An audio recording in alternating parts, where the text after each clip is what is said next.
చిరంజీవి గారితో, బాలకృష్ణ గారితో, వెంకటేష్ గారితో చేశారు. నాగార్జున గారితో మాత్రం తీయలేదు. అఖిల్లో ఒక సాంగ్లో చిన్నది చేసాం చేశారు కానీ నాగార్జునతో ఫుల్ ఫ్లెడ్జ్డ్ మూవీ చేయాలి. అసలు ఉందా ఎప్పటి నుంచో మీకు చేయాలని? 1-2 సార్లు అనుకున్నాం కానీ ఎందుకో జరగలేదండి అది. అంటే నాకు సరి గుర్తులేదు కానీ చెయ్యాలి. వాళ్ళ అబ్బాయితో చేశారు. చేసా. ఇప్పుడు మీకు అదొక బాధ్యత అనుకుంటున్నారా అఖిల్కి ఇంకో హిట్ ఇవ్వాలన్నది? డెఫినెట్గా నా మైండ్లో ఉంటుంది. దానవీర సూరకర్ణ ఎప్పుడు రాబోతుంది? అప్పుడు అనుకున్నామండి, జరగలే. మళ్ళీ ఏమో తెలియదు అసలు అది is it going to happen? అప్పుడైతే జరిగిపోయేది. ఆ హీట్లో హిట్ చేసేసి ఉండాల్సింది తారక్ అనుకున్నప్పుడు. అప్పుడు యమదొంగలో ఏముడిది అన్నీ చేసాడు కదా.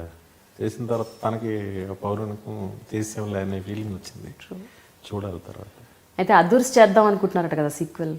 తను అంటున్నాడు కానీ దానికి కథ దొరుకుద్దని నేను అనుకోను. వన్స్ అంత పేరు వచ్చిన తర్వాత మళ్ళీ దొరుకుద్దని. అది మాత్రం బ్రిలియంట్ అండి. స్క్రిప్ట్ దగ్గర నుంచి screenplay, dialogues and Tarak's action performance brilliant movie. మీ పేరెంట్స్ ఇప్పుడు ఏమంటున్నారండి వినాయక్ గారు? ఇప్పుడు మీ మదర్, మీ సిస్టర్స్, బ్రదర్స్, అఫ్ కోర్స్ మీ ఫాదర్ లేరు అనుకోండి, బట్ మీ ఫాదర్ కూడా మీ ఎదుగుదలంతా చూశారు. So he knows. నాకన్నా ఎక్కువ ఆయన ఎంజాయ్ చేశారు. ఒకప్పుడు వద్దు వెళ్ళొద్దు అన్నవారు, తర్వాత ఎలా ఫీల్ అయ్యారు? చాలా గర్వంగా ఫీల్ అయిపోయాడు నన్ను చూస్తే. నన్ను ఒక అపురూపమైన దీనిగా చూసేవారు ఆయన. చాలా చాలా ఆనందపడిపోయేవాడు. అంటే నేను హైదరాబాద్లో బయలుదేరితే ఎక్కడి వరకు వచ్చి మా అబ్బాయి వస్తున్నాడు అందరూ ఫ్రెండ్స్కి ఫోన్ చేసి చాలా నా సక్సెస్ని చాలా బాగా సెలబ్రేట్ చేసుకున్నారు ఆయన. అలాగే మేము అందరం కూడా ఆయన అంటే చాలా ప్రాణంగా, పిల్లలందరికీ అందరికీ ప్రాణం ఆయన. బాగా he's very good human being. మీరు బాగా మిస్ అవుతున్నారు ఆయన అని మాకు తెలుసు. ఆయన డెత్ మీరు అసలు ఐ థింక్ మీరు డైజెస్ట్ చేసుకోలేకపోయా ఆ టైంలో. తర్వాత ఇంకా తప్పదు అలవాటు చేసుకోవాలి కానీ ఆ టైంలో అయితే అసలు డైజెస్ట్ చేసుకోలేకపోయా. ఆ తర్వాత అన్ఫార్చునేట్గా మా మదర్ చాలా సడన్గా ఆవిడ ఇదయ్యారు. అదే చెప్తున్నాను కదా, నా దరిద్రమైన ఈ 2 years బ్యాడ్ టైంలో ఇవన్నీ జరిగాయి. మా అమ్మగారు కూడా all of A sudden expire అయ్యారు. చిన్న జ్వరం వచ్చి 1 monthలో అంటే అలా అయిపోయింది. పేరెంట్స్ లేరు, బట్ అందరం. ఫాదర్ లాస్ అన్నది చెప్పండి. అంటే మీ ఫాదర్కి అసలు క్యాన్సర్ అని డయాగ్నోజ్ అయినప్పుడు అసలు that was the biggest shock for you అని విన్నాను నేను, మోర్ దెన్ హిజ్ డెత్. ఆయన చనిపోతారు తర్వాత అన్నది పక్కన పెట్టి, ముందు అసలు డయాగ్నోజ్లో క్యాన్సర్ ఇంతలోగానే ఎందుకు అందరూ. యా, అంటే you never believe that cancer is curable. And ఇంకోటి, మీకు ఇప్పుడు you are earning so much, మెడికల్గా కూడా చాలా మనం ఎదిగాం బాగా. గ్లోబల్ రవీంద్ర గారితో హెయిట్ చేశాను. మా ఫాదర్ని బతికించుకోకపోతే ఇంకే నా పేరు ఎందుకు, నా డబ్బు ఎందుకు? Do something. మీరు ఏమైనా చేయండి, మీరు బోర్డులో ఎక్కడికైనా పంపండి, ఏమైనా చేయండి. But I need my father at least for 10 years. మా పిల్లలందరూ ఎదగడం చూడాలి, మా ఫాదర్ చూడాలి. అది ఎయిట్ చేస్తే రవీంద్రనాథ్ గారు, వినాయక్ గారు, ప్లీజ్ మీరు అలా ఇవ్వకూడదు, మీరు ఎలా అయితే మీ వెనకాల విల్ ఫైండ్ ఎ వే, మనం కనుక్కుంటా, నేను మాట్లాడదాం అని లండన్ నుంచి మహమ్మద్ రేలా అని ఒక డాక్టర్ ఆయన పిలిపించి కష్టమని ఆయన అంతా చూసిన తర్వాత అది లివర్కి కనుక వస్తే క్యూర్ చేయొచ్చు, బట్ లివర్కి వచ్చే పోర్టల్ వెయిన్ కనెక్షన్ వెయిన్ దగ్గర ఉంది, అది కష్టమవుతుంది. మా ఫాదర్కి కూడా వచ్చింది, బట్ నేను చేసుకోలేకపోయాను. మీరు అలవాటు పడాలంతే, ఆయన ఉన్నంతకాలం హ్యాపీగా చూసుకోండి, ద బెస్ట్ మెడిసిన్స్ ఇచ్చాను టేబుల్ చెప్పారు. నేను కన్విన్స్ కాదు, చెప్పారు కానీ ఓకే, నాకు తెలుస్తుంది అంటే ఫుల్, బట్ మనసు ఉంటే మార్గం ఉండదు అన్నది. ఎందుకు వెతకండి, ఇంకా వెతకండి ఏదో ఒకటి.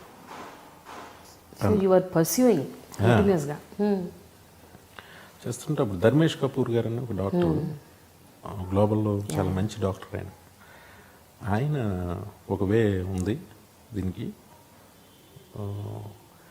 జపాన్లో దీనికి ఒక అడ్వాన్స్ ట్రీట్మెంట్ ఉంది.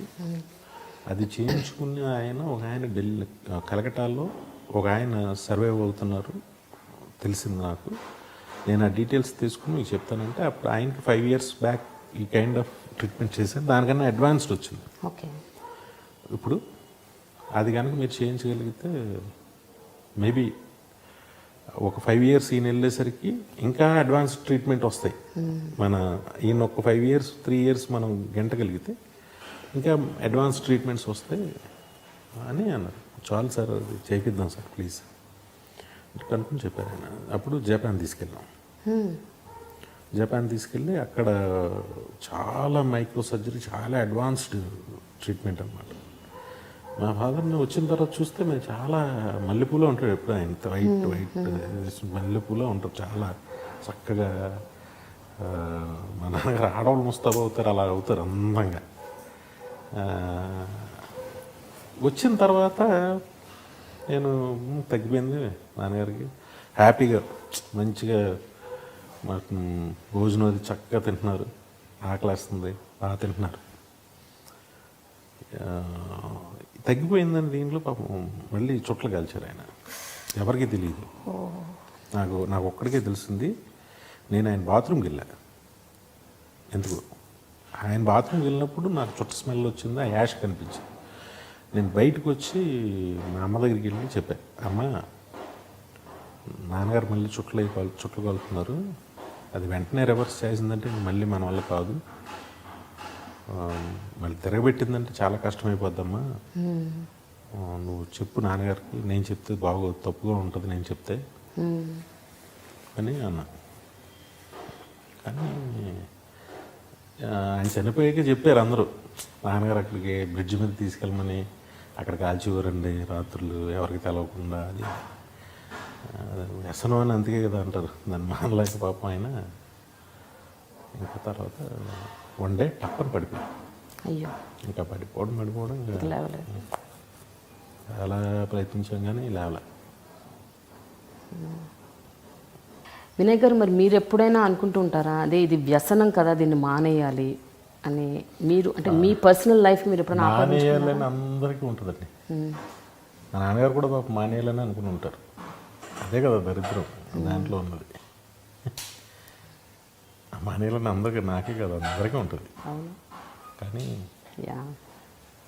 డిఫికల్ట్ అంటారు. డిఫికల్ట్ బట్ నాట్ ఇంపాసిబుల్ కదా. It's not impossible. ప్రపంచంలో అలా ఇంపాసిబుల్ అనేది లేదండి. ఇంపాసిబుల్ అనేది లేదు, డిఫికల్ట్ ఏదైనా. మీరు చాలా సెన్సిటివ్ అని కూడా విన్నాను నేను. అంటే అఫ్కోర్స్ మీరు బయట ఏం జరుగుతుంది, ఎవరు మనల్ని ఏమంటున్నారు పట్టించుకోను, అవన్నీ వదిలేయండి. బట్ బేసికల్గా మీ వర్క్ విషయానికి వస్తే, మీ మూవీస్ ఫ్లాప్ అయినా, సరిగ్గా ఆడకపోయినా, దానికి బ్యాడ్ టాక్ వచ్చినా, మీరు వెంటనే మీరు కుకూన్లోకి వెళ్ళిపోతారంట కదా, చాలా డిప్రెషన్లోకి వెళ్ళి చాలా డౌన్ అయిపోయి మీరు ఎవరితో మాట్లాడరు, you're like very frustrated, very depressed. అవునా? ఉంటుంది. ఏంటో అదే మన అందరూ ఏంటి పిచ్చనిగా అని అంటుంటారు కానీ నవ్వుతూ ఏం లేదు అంటుంటా కానీ అది తిరుగుతూ ఉంటుంది లోపల కొన్ని రోజులు. బట్ చిరంజీవి గారితో మీరు ఇంత ట్రావెల్ చేశారు, మీరు ఆయన నుంచి ఈ ఆస్పెక్ట్ నేర్చుకోలేకపోయారా? లేదు, వస్తుందండి దానికి కొంత ఏజ్, కొంత ఎందుకంటే ఆయన తిన్న దెబ్బలు అంటే మనకి వస్తుంది కొంచెం. అంటే ఇంకా నా మైండ్లో నేనేదో మరి ఎందుకో తెలియదు, నన్ను మా వాళ్ళందరూ అలాగే చూస్తారు. మా అమ్మ మొన్నటి వరకు మా అమ్మ అలాగే చూసేది, దానివల్ల తెలియదు నాకు చిన్నపిల్లవాడిని ఫీలింగ్, నాకు చిన్నవాడినే ఉంటుంది నాకు. ఓకే. నాకు ఇంకా నాకు ఐఎమ్ 40+, కానీ నాకు మైండ్లో అది ఉండదు, అది రావట్లా. ఓకే. మీరు ఎప్పుడు ఒక ప్రొటెక్టెడ్ చైల్డ్ ఏమో, ప్యాంపర్డ్, కేర్డ్. సో అందుకనే సడన్గా ఇంకొకటి అమ్మ నాన్న కూడా లేకపోయేసరికి ఇంకా మీరు నన్ను మా అమ్మ నాన్న లేరు అని నేను అందరినీ ప్రొటెక్ట్ చేయాలనే పరిస్థితి అనుకోండి సపోజ్, అది ఉండదు. నన్నే అందరూ మా తమ్ముళ్ళు వాళ్ళందరూ మిమ్మల్ని చూసుకుంటుంటారా? మా ఇల్లు అందరూ ఇప్పుడు సపోజ్ నేను ఇంటికి వెళ్ళాను అనుకోండి, ఇప్పుడు నా వైఫ్ తను ఇంకా 24 hours తను మెలుకున్నంతసేపు నా అంటే మీన్ మీ చుట్టూ తిరుగుతుంటారు. తిరుగుతారని కాదు, కేర్. అదే ఇంకా మీ ఫోకస్డ్గా ఉంటుంది ఇంట్లో. అంటే టైంకి తినాలి, టైంకి పడుకోవాలి, టైంకి ఇది టైం ఇలా నా అంటే నేను కూర్చుని అన్నీ జరుగుతుంటాయి కాబట్టి అందరూ అలాగే చూస్తారు నన్ను. అంటే అసలు జనరల్గా కుక్కూన్లోకి వెళ్ళిపోయి డిప్రెస్డ్గా ఉండటం అంటే ఎట్లా ఉంటుంది అంటే ఏం చేస్తారు అసలు? ఏం ఎవరితో తిండి తినటం, మాట్లాడబుద్ధి అలా పెద్ద ఎవరిని కలవబుద్ధి ఏదో మాట్లాడబుద్ధి ఏదో చిరాగ్గా ఉంటుంది. For more videos, please subscribe to iDream. Hi, this is Sai Kripa, Strength Coach. For more videos, please subscribe to iDream. And more videos, please subscribe to iDream Media. Hi, I'm Sirisha Reddy, fashion designer. Please subscribe to iDream Media. For more videos, please subscribe iDream Media. Please do subscribe to iDream. Hello అందరికీ నమస్కారం, నేను మీ Getup Srinu. Please subscribe to iDream Media. iDream అంటే నా కళల channel subscribe చేసుకున్న నోరు తిరుగుతలేదు, మీరైతే గంట గుర్తు కొట్టండి.